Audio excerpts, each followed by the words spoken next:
नमस्ते सबैजनालाई। सर्वप्रथम आउँदै गरेको दशैं र दीपावलीको हजुरहरू सबैलाई शुभकामना छ। अहिले हामीहरूले सुनिरहेको हुन्छौँ जति बेला चाहिँ चाडपर्वको सिजन हुन्छ त्यति बेला चाहिँ मान्छेलाई हार्ट एट्याक लाग्ने रेट चाहिँ अलिक बढेर गएको हुन्छ। हामीहरूले यो भिडियोमा चाहिँ दशैं तिहारको बेलामा चाहिँ को मानिसहरू चाहिँ यो हार्ट एट्याकको जोखिममा पर्नुहुन्छ, यसलाई न्यूनीकरण गर्न के गर्नुपर्छ र यो चाहिँ किन हुन्छ भन्ने विषयमा मजाले कुरा गर्छौँ। त्यही भएर यो भिडियो चाहिँ सकेसम्म आफ्नो नातेदारहरूलाई जो मानिसहरू चाहिँ यसको जोखिममा हुनुहुन्छ उहाँसँग चाहिँ पक्कै पुर्याइदिनुहुन्छ भन्ने आशा गरेको छु।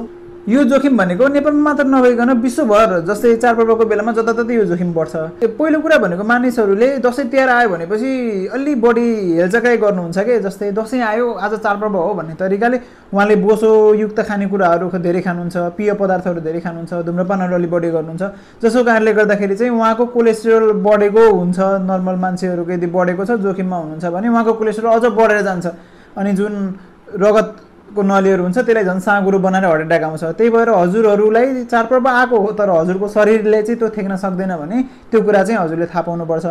अर्को कुरा भनेको चाहिँ परिवारमा तनावको माहौल अलि बढी हुन्छ नि त, पैसाको समस्या हुन्छ, सबै कुराको समस्या हुन्छ, परिवारहरू सबै मिलाउनु पर्ने हुन्छ, कोही कता जाने टेन्सन कोही कता जाने टेन्सन, त्यो कारणले गर्दा तनावको कारणले गर्दाखेरि पनि हार्ट एट्याक आउँछ। अर्को भनेको मानिसहरू अलि आज दशैं त्यो त हो आजकै दिन त हो एकै दिन त हो भन्ने तरिकाले उहाँले औषधि खान पनि अलिक कन्जुसाइ गरेको पाइएको छ। त्यस्तो गर्नु हुँदैन, औषधि खानुपर्छ। हजुरले मधुमेहको डायबिटिजको औषधि खानुहुन्छ, ब्लड प्रेसरको औषधि खानुहुन्छ भने दशैं चाडपर्व हो भन्दैमा चाहिँ खाना छोड्ने चाहिँ गर्नु हुँदैन, यो चाहिँ खानुपर्छ। अर्को भनेको औषधि खाने टाइम बिर्सिनुहुन्छ, रमाउँदै यति त्यसैमै प्रफुल्लित हुनुहुन्छ कि उहाँले औषधि खाने टाइमै बिर्सिनुहुन्छ।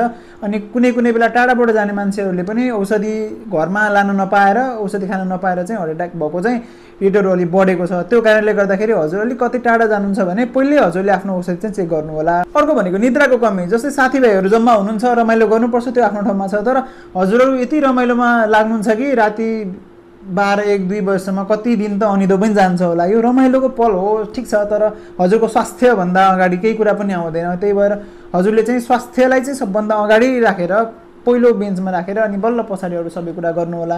त्यही भएर हजुरहरू यो सबै मोज मस्ती गर्नुहोस् दशैंमा, चाडपर्व भनेकै यसैको लागि हो, तर आफ्नो स्वास्थ्यले चाहिँ कति ठेक्छ त्यति अनुसार आफ्नो शरीरको क्यापेसिटी जति छ त्यही अनुसार गर्नु होला र आफ्नो औषधि टाइममा लिनु होला। अब कस्तो मान्छेहरूलाई चाहिँ हार्ट एट्याक लाग्ने जोखिम बढेर जान्छ?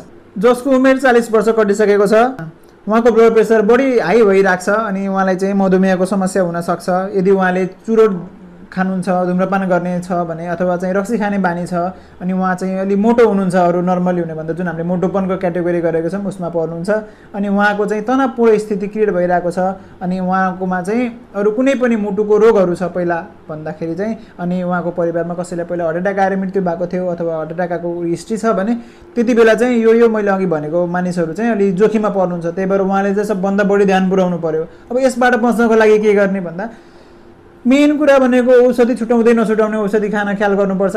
औषधि मात्र खाएर केही पनि हुनेवाला छैन।